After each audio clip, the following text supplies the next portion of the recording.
मैं आप लोग को धन्यवाद देना चाहता हूं कि आप लोग इतना जोरदार हम लोग सबको स्वागत किया। मैं आपको बहुत बहुत धन्यवाद देना चाहता हूं। परसों दिन मेरा पास फोन आया कि आपको गुजरात में जाना है। मैं बोला क्यों जाना है, कोई चाय नाश्ता है क्या, खाना है क्या, क्यों जाना है? बोले चुनाव के लिए जाना है। हमारा मन में यह प्रश्न आया कि चुनाव के लिए गुजरात क्यों जाना है? गुजरात में बीजेपी जीतेगा ये तो डर है, इसमें क्या प्रॉब्लम है? गुजरात से हम लोग प्रेरणा लेता हूं कैसे भाजपा को जिताना है। अब मैं जाके गुजरात में क्या करूंगा? फिर मेरा मंत्री लोग मुझको बोले कि दादा थोड़ा जाके देख के आइए, थोड़ा सीख के आइए, असम को और मजबूत बनाना है गुजरात से। तो इसीलिए मैं आपसे यहाँ में मैं कोई चुनावी भाषण देने नहीं आया हूँ, मैं आप लोगों से सीखने आया हूँ। मैं असम को और मजबूत बना सकता हूँ भाजपा के लिए। भाइयों और बहनों, आज आप लोग खुद देखिए, हमारा देश गुलामी में पड़ा हुआ था। अब भारत में जो हमारा सनातन संस्कृति की पृष्ठभूमि है, अब यही भारत जो भारत में भगवान श्री कृष्ण का जन्म हुआ था, श्री राम का जन्म हुआ था, आज हमारा हालत क्या था 2014 का पहले और आज देश का हालत आप लोग कंपेयर कीजिए। अयोध्या में जाओ, भगवान श्री राम का जन्मभूमि, लेकिन लोग भगवान श्री राम का जन्मभूमि नहीं बोलेगा बाबरी मस्जिद राम जन्मभूमि। बेटा कहां बाबर और कहां श्री राम? लेकिन कांग्रेस का शासन काल में कोई नहीं बोलता था कि ये राम जन्मभूमि है। सब बोलता था ये राम जन्मभूमि बाबरी मस्जिद, कोई बोलता था बाबरी मस्जिद राम जन्मभूमि। कोई राम और बाबर का बीच में कोई कंपैरिजन हो सकता है क्या? कहां बाबर था, कहां राम श्री राम है? लेकिन 500 साल हम लोग गुलामी में रहा, भगवान श्री राम को बाबर का साथ रहना पड़ा। तब क्या हुआ? देश को एक नरेंद्र मोदी का इंतजार था। आज नरेंद्र मोदी जी प्रधानमंत्री बने, किसका बाबर कहां निकल गया अभी किसी का पता नहीं। अभी बाबर नाम ही खत्म हो गया। अयोध्या में जाओ, क्या बन रहा है? भगवान श्री राम का मंदिर बन रहा है। अरे बाबरी मस्जिद, अरे भैया छोड़ दे, कहा बाबरी था, कौन सा बाबर है? 2014 का पहले आपको बताया जाता था भैया यहाँ में बाबरी मस्जिद है, आधा राम का आधा बाबर का। अरे भारत में कभी राम का आधा हो सकता है कि पूरा भारत ही श्री राम का है, पूरा भारत ही कृष्ण का है? लेकिन उसमें भी बंटवारा था। अब देश का देखो, अब कश्मीर में जाओ, बोले इसमें झंडा अलग होगा, गुजरात में और असम में आओ झंडा अलग। अब देश का कॉन्स्टिट्यूशन कौन सा है? बोले देश का कॉन्स्टिट्यूशन जो अम्बेडकर जी ने बनाया था वो देश का कॉन्स्टिट्यूशन है। कश्मीर का कॉन्स्टिट्यूशन कौन है? कोई फारूक से कोई ऐसा लोग ने बनाया हुआ था, वो उनका कॉन्स्टिट्यूशन है। फिर लोगों ने मांग किया, श्यामा प्रसाद मुखर्जी कश्मीर तक चला गया, बलिदान दिया कि देश में 370 धारा खत्म होना चाहिए, देश में एक निशान एक विधान होना चाहिए, कोई दोनों कॉन्स्टिट्यूशन नहीं होना चाहिए। कांग्रेस बोला बाप रे बाप, आप ऐसा बात मत करो, ये भयानक पाप हो जाएगा। अरे राहुल बाबा, ये कैसा पाप है? एक देश में क्या दो विधान चलेगा, दो निशान चलेगा?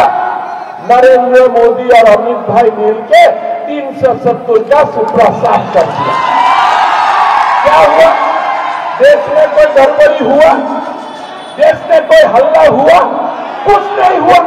लेकिन वही कांग्रेस हम लोग का दिमाग में डाल दिया था कि देखो भाई, अगर बाबरी मस्जिद में कुछ होगा तो देश में भयंकर हल्ला हो जाएगा।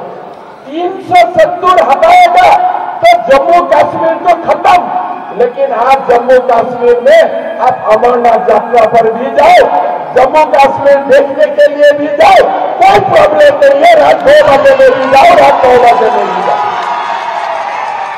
ये कांग्रेस ने एक मानसिकता का निर्माण किया कि भाई देश में अगर आपको रहना है तो आपको गुलाम बन के रहना है, आपको कभी भारतीय बन के रहने का अधिकार नहीं है।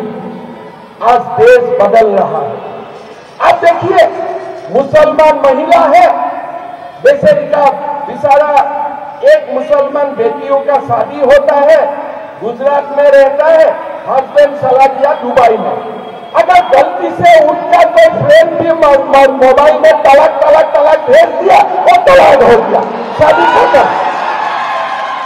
हम लोग मानता हूं कि शादी तो भगवान तय करके भेजता है किसका साथ किसका शादी होना है, ये तो 7 जन्म का रिश्ता होता है। लेकिन देश में क्या हुआ था, 7 जन्म को छोड़ो, खाली एक मोबाइल में आपको व्हाट्सएप देना है, शादी खत्म। अरे देश ऐसे चलता है क्या? मोदी जी ने तलाक को खत्म किया तो बोला नहीं, देश का मुसलमान नाराज हो जाएगा। कोई नाराज नहीं हुआ। आज उत्तर प्रदेश में मुसलमान मां बहन मोदी जी का स्वागत करता है, मोदी जी को बहुत बोलता है, कोई प्रॉब्लम नहीं हुआ। कांग्रेस का समय में आपका संसद में जान बारूद लेके आएगा, संसद में गोली कांड होगा। कांग्रेस क्या करता है, सीआरपी का जो जवान का निधन होता है उनका मेमोरियल में फंक्शन करता है। मुंबई में 26/11 हुआ, कांग्रेस क्या कहता है, पाकिस्तान का डिप्लोमेसी नहीं करूंगा। अरे बाबा, डिप्लोमेसी हो ना हो उसमें हमारा क्या फायदा है, कुछ तो करो। प्रधानमंत्री मोदी जी देश का नेतृत्व हुआ, उन्होंने 2 साल वोट फुटाया, हमने 10 बार फुटा दिया, झमेला खत्म। ना आगे अभी कोई मुंबई कांड है, ना अभी कोई संसद कांड है, कोई कांड देश में नहीं है, कोई कांड नहीं है। ना बोफोर्स कांड है, ना कोई शेयर बाजार का घोटाला है, ना कोई 26/11 है, ना कोई संसद कांड है, कुछ भी नहीं, कुछ भी नहीं। आज आप लोग सोचिए, गुजरात ने देश को क्या दिया?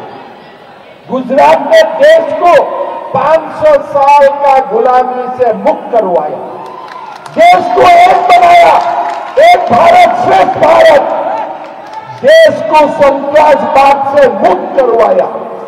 आज अगर देश भारत आज जो रफ्तार में जा रहा है, स्वामी विवेकानंद ने जो सपना देखा था विश्व गुरु भारत, वो बहुत दूर अभी लंबा रास्ता नहीं है, वो नजदीक में आ चुका है। कभी आपने विश्व सभा में, यूएनओ में, G20 में, G8 में भारत का कोई बार प्रधानमंत्री किया, मनमोहन सिंह भी किया। एक बार में आप फोटो देखो, कहां है इंडिया, कहां है, आपको दिखाई नहीं देगा, इसलिए बेसेरा लाइन का पीछे खड़ा होता है। और अभी G20 में देखिए, नरेंद्र मोदी जी सूर्य जैसा जगमगा के खड़ा होता है। ये मोदी जी के लिए नहीं, ये भारत के लिए गौरव का बातें होता है। देश में कोरोना आते हैं, भाई वैक्सीन कहां मिलेगा? अमेरिका को भिक्षा करो, चाइना को भिक्षा करो, देश में वैक्सीन मिलेगा तब। लेकिन मोदी जी ने क्या किया कि भाई हमारा देश किसी से वैक्सीन नहीं लेगा, हम वैक्सीन दूसरा देश को देगा। हमने वैक्सीन का निर्माण किया।